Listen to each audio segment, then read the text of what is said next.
Redmi has announced the new A series smartphone.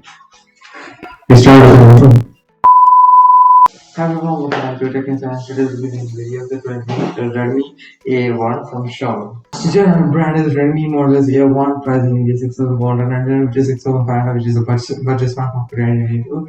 Launched in the year 6 September 2022, it was released for better touch screen. Body type is plastic, battery capacity is 5,000 mAh, non-removable battery, display is having HD plus LCD standard, screen size is 6.5 inches touchscreen, yes, and hardware needed 882 MT6761 3 GB of RAM and cameras is it's not specified the cameras. It's specified only the comment in the comment section below and I'll pin it if there's any great cameras on hand. It is unspecified, so I'll be specifying the comments in the comment section below. I'll be pinning or if you want. Okay, number of refreshes is 2 refreshes.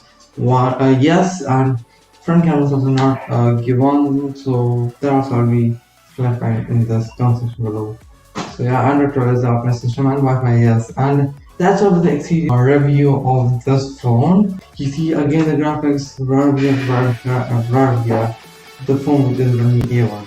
Thanks for watching the video. My name is this is like I said, signing off.